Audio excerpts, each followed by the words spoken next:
नमस्कार, predictive astrology में आपका स्वागत है। आशा करता हूँ सब मज़े में होंगे। आज बड़ा ही इंटरेस्टिंग टॉपिक लेके आया हूँ और टॉपिक ये है कि अक्सर कपल्स में या जो लोग कमिटमेंट में हैं या जिनका लव अफेयर चल रहा है या कुछ लोग जो मैं कहता हूँ लिविंग में भी रह रहे हैं, तो किसी एक पार्टनर की एक शिकायत होती है कि मेरा जो पार्टनर है वो प्यार का प्रदर्शन नहीं कर पाता है, यानी अपनी फीलिंग्स को एक्सप्रेस नहीं करता है कि वो मुझसे प्यार करता है कि नहीं करता। मुझे पता ही नहीं लगता है कि वो मुझसे प्यार करते हैं नहीं करते, या इसको इंग्लिश में कहे तो वो अपनी फीलिंग्स को एक्सप्रेस नहीं करता है ठीक से। और दूसरे पार्टनर को एक अलग से फीलिंग रहती है कि मेरा ये जो हस्बैंड है या मेरी ये जो वाइफ है, क्या ये मुझसे रियल में वाकई में ही प्यार करता है या करती है या नहीं। तो ये बड़ा एक वो कहते हैं ना, एक शशोपंज वाली स्टोरी हो जाती है कि एक पार्टनर प्यार करता है लेकिन दूसरे को इस बात की फीलिंग ही नहीं आ रही है कि उसका पार्टनर उससे प्यार करता है कि नहीं करता। तो इसके बहुत सारे कारण होते हैं। पहली चीज़ तो अगर मैं यहाँ एस्ट्रोलॉजी, न्यूमरोलॉजी, पामिस्ट्री की बात करूँगा और कोई बात नहीं करूँगा। ओके, तो अगर पहली चीज़ मैं न्यूमरो में बात करूँ, न्यूमरोलॉजी से बात करूँ, तो आप चेक कर लीजिएगा आपका जो पार्टनर है, हो सकता है कि उसके डेट ऑफ बर्थ में सिर्फ मेल नंबर्स हो, यानी 319। 3 नंबर जुपिटर का होता है, 1 नंबर सन का होता है और 9 नंबर मार्स का होता है, मंगल का। और फीमेल नंबर हो ही ना, फीमेल नंबर क्या है 2 और 6, ये नंबर हो ही ना, तो भी आपको ये फीलिंग आएगी कि आपका जो पार्टनर है वो ड्राई पार्टनर है। बट इट डजेंट मीन कि वो आपसे प्यार नहीं करता, प्यार तो वो बहुत करता है आपसे, लेकिन वो अपने प्यार को दर्शाता नहीं है, वो वैसे बिहेव नहीं करता कि आपको वो फीलिंग आए। दूसरी चीज़, अगर हम एस्ट्रोलॉजी की बात करें तो एस्ट्रोलॉजी में मेरा बिलीफ क्योंकि केपी और नाड़ी पे ज़्यादा है, बिकॉज़ यहाँ पे जो एक्यूरेसी आती है वो किसी और एस्ट्रोलॉजी के मुकाबले में मैं कहूँगा कि 200% ज़्यादा आती है।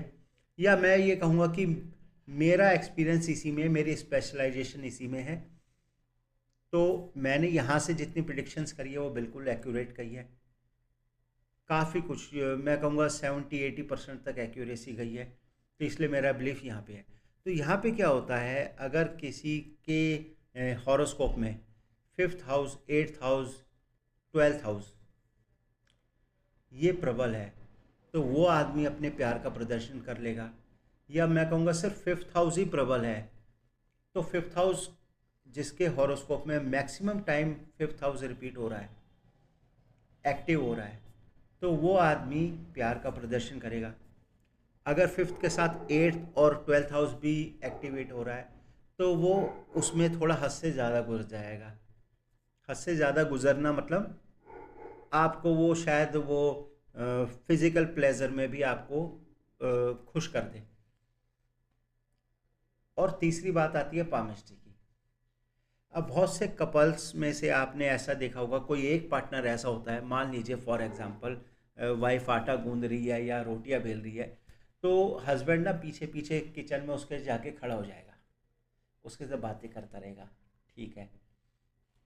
तो वाइफ को ये फीलिंग आएगी कि हाँ ये तो केयरिंग हस्बैंड है, ये तो मेरा साथ दे रहे हैं हर चीज़ में, चाहे वो काम कुछ नहीं कर रहा है, ना वो रोटियां बेल रहा है, ना आटा गूंद रहा है, ना रोटियां सेक रहा है, वो कुछ नहीं कर रहा बेचारा, वो बस उसके पास आके खड़ा हो गया और जो उसका पार्टनर है वो उसी में खुश है। अब ऐसा हस्बैंड अगर आपको चाहिए तो कैसे देखेंगे? मैं तो कह रहा हूँ न्यूमरोलॉजी भी भूल जाओ, एस्ट्रोलॉजी भी भूल जाओ, क्योंकि वो सब सीखने में तो आपको टाइम लगेगा। पामिस्ट्री में एक छोटा सा रूल बता देता हूँ जिसको देखते ही आपको पता लग जाएगा कि मेरा हस्बैंड ऐसा होगा कि नहीं होगा। तो ये देखिएगा, ये जुपिटर की फिंगर है अपनी, जुपिटर के फिंगर के नीचे ये जुपिटर का माउंट है। यहाँ से जब किसी की हृदय रेखा बिल्कुल एंड तक जाएगी, यानी यहाँ से शुरू हो रही है और बिल्कुल एंड तक जा रही है, यानी लंबी और घुमावदार, थोड़ी सी घुमावदार भी होगी, कर्व होगा उसके अंदर, तो आप पाएंगे कि ऐसा पार्टनर ही वो हो सकता है कि जब आप रोटियां बेल रही हो तो वो पीछे आके खड़ा हो जाए, या जब हस्बैंड कोई काम कर रहा है तो वाइफ आके साथ में खड़ी हो जाए और उससे बतियाती रहे, डिस्कस करे वो बातें। अच्छा, इसमें भी थोड़ा सा अजीब ज़रूर लगेगा, लेकिन एक तड़का सा लगा देता हूँ जिससे आपको, मतलब अब मुझे तो पता नहीं पब्लिक में कौन कौन देख रहा है मेरी वीडियो, बट आप अपने नेचर को जान सकते हैं पामिस्ट्री से कि आपका नेचर ऐसा है कि नहीं। अब इसमें तड़का ये है कि अगर अगर जो पार्टनर साथ में आके खड़ा हो रहा है उसकी डेट ऑफ बर्थ में अगर मल्टीपल टू है, सिंगल टू नहीं मल्टीपल टू, यानी 2 बार 2 है या 3 बार भी आ जाता है कई बार, उसके लिए आपको न्यूमरोलॉजी सीखनी पड़ेगी, या 6 है, या फिर उसकी मरकरी फिंगर ये है अपनी, ये सन की फिंगर है, इसके इस वाले फ्लैंज तक, जो सेकंड फ्लैंज है इस तक आ रही है या इसको क्रॉस कर रही है, तो होगा क्या, एक पार्टनर रोटियां गूंद रहा है और दूसरा पीछे खड़ा है। अब ये तो मैंने बता दिया कि जुपिटर से हार्ट लाइन अगर शुरू होकर लास्ट तक जा रही है तो वही आदमी पीछे आके खड़ा होगा।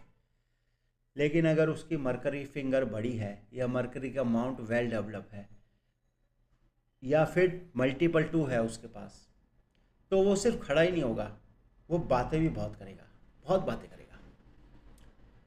हो सकता है वो तारीफ़ कर दे अपनी वाइफ की कि हाँ तुम रोटियां बड़ी अच्छी बेलती हो, गोल गोल बनाती हो, ये करती हो वो करती हो, और वाइफ ऐसे ही गुब्बे में खुश हो रही हो, हाँ मेरा पति मेरी तारीफ़ कर रहा है। तो ये एक तो ये तड़का हो गया। दूसरा तड़का ये हो गया, अगर उसका अंदरूनी मास, इनर मास जो है, ये वाला जो माउंट होता है इनर मास का, ये भी वेल डेवलप होगा, तो भैया ये सिर्फ बातें नहीं करेगा, ये उसको पकड़ भी लेगा और कहेगा अब तू रोटियां बेल। तो ऐसी चीज़ें भी होती है। हर आदमी का, हर व्यक्ति का अपना नेचर है, प्यार को दिखाने का, उसको जताने का। ऐसा नहीं है कि जो लोग ड्राई नेचर के हैं वो अपने बीवी बच्चों से प्यार नहीं करते, और जो ड्राई नेचर का है, यहाँ पर सिर्फ वाइफ या अपने पार्टनर से प्यार की बात नहीं है, वो अपने बच्चों से भी अपना लव एक्सप्रेस नहीं कर पाएगा, अपने माता पिता से भी नहीं कर पाएगा, अपने रिश्तेदारों दोस्तों से भी नहीं कर पाएगा। जिसका नेचर ड्राई होगा वो सब जगह सेम रहेगा, और जिसका नेचर ऐसा होगा जो मैंने बताया कि पूरी हार्ट लाइन लंबी होगी और कर्व होगी, या जुपिटर की फिंगर बड़ी होगी, या मल्टीपल टू या 6 उसके पास होंगे, या मार्स माउंट उसका डेवलप होगा, तो वो उस तरह से बिहेव करेगा।